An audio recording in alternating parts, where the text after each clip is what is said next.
نوميديا الزول تثير الجدل بعد أن قامت بتهنئة ممثل إباحي عن طريق الخطأ. السلام عليكم ورحمة الله تعالى وبركاته.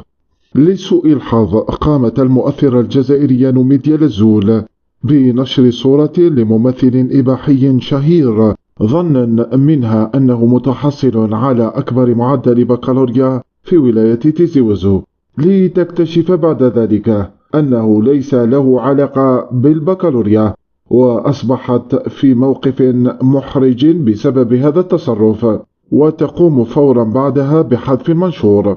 وأثار هذا الموقف ردة فعل كبيرة في مواقع التواصل الاجتماعي بين من استحسن عدم معرفتها لمشاهير الإباحية، وبين من وصف فعلتها بما يسمى البوز.